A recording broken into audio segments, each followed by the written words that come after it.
San Francisco, California, the setting for the greatest showdown in sailing, the final for the 34th America's Cup, the oldest trophy in world sport. Oracle Team USA are defending against Emirates Team New Zealand, and it's day one. But what is really exciting today is the tension. Nobody knows who has the fastest boats until in a few moments' time when the race starts.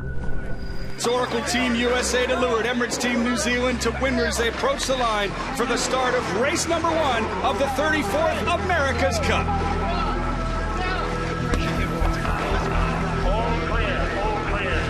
Looks like they might have a slight edge. Who will get into the zone at mark number one first? This moment is huge, and it belongs to Emirates Team New Zealand.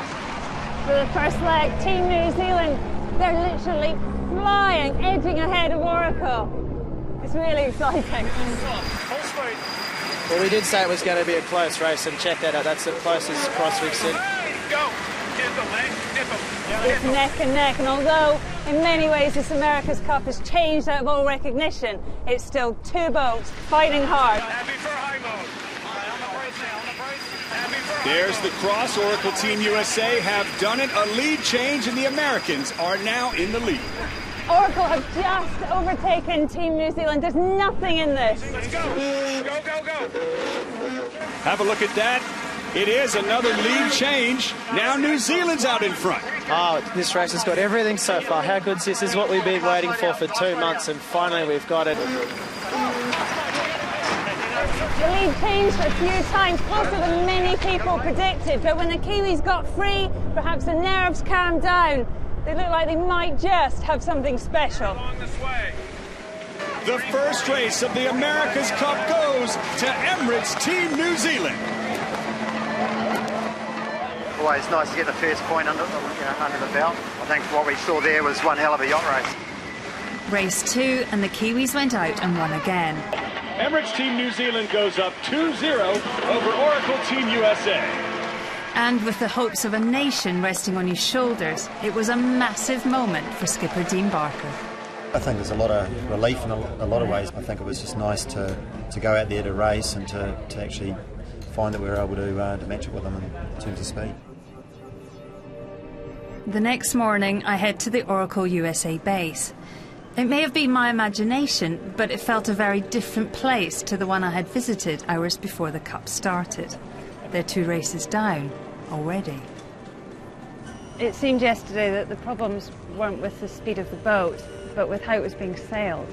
Yeah, I think so. I think, sports, you have good days and bad days, and, unfortunately they didn't start well yesterday, and then, probably, it was a bit of a surprise to see Team New Zealand sailing that sort of mode upwind as much as what they did. So that was a good lesson, and I think we can respond to that today.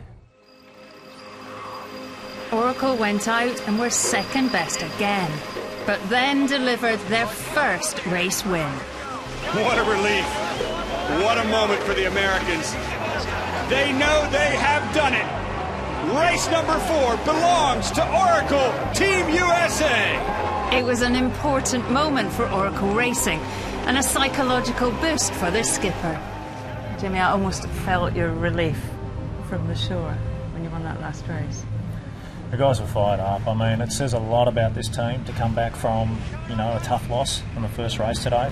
That's what this team's about. They never give up, and they're always thinking about the next race, and history's history. Let's focus on the next race.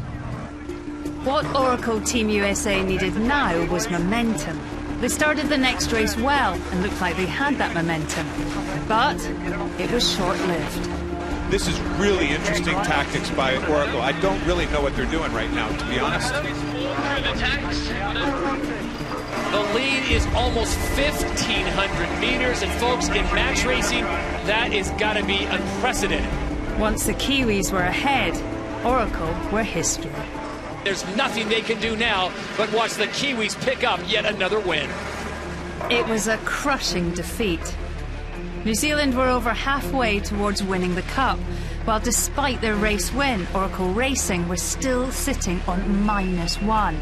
It was time for the Americans to do something radical, Spithill consulted with his boss out on the water. They pulled a surprising move. Oracle have just asked for their postponement card, so that's it for the day. Both teams are allowed to play one postponement card, designed to help in the event of breakage. This was a move of desperation. It was obvious we need to really regroup and have a good look at the video and what's going on out there. Unless we make some changes, there's a real chance we weren't going to win the second race of the day. And, you know, we have to do what we can, and we will. Kiwi skipper Dean Barker was shocked by Spithill pulling out. You know, it's a big call because now they're exposed. Any gear damage or whatever, they potentially forfeit 2 points on a day, and so it is a big risk that they've taken. How much can they change? They've got tomorrow and racing the next day. It's got to be, and there's got to be crew changes, isn't there? Well, you know, you've really got two options. You've got appendages, so your dagger boards or rudders, and elevator combination, or you've got crew. You know, really, there's not terribly much else they can do. I headed to the Oracle base again. Decisions they make tonight may decide if they're still in the game or not. I see their boat being worked on, engineers looking for extra speed. And I meet the man who could be called into action. The greatest Olympic sailor of all time has, until this point, been playing a supporting role. When you're a racer, a racing sailor, of course you want to be out there racing, but the America's Cup is about a team. It's not about individuals. It's about putting the best team out on the water, collectively trying to get these boats going as quickly as possible. Now, Ben, you've been tune-up helmsman for Jimmy. Is that the only position that you'd be able to do, or you would consider doing on the boat? I came into this team aware that my role was to support Jimmy Spithill and to helm the second boat. And, you know, I've been happy to fulfil that role, but if that changes, then, of course, I'll step up to it. The next race does see Ainsley on board, replacing tactician John Kostecki, not the position that the British sailor is used to. John Kostecki on the left-hand side. The man on the right is Sir Russell Coutts, probably the man that made the decision to change out Kostecki for Sir Ben Ainsley. They gotta hope that this change to tactician spot pays off, or things are going to go bad really fast.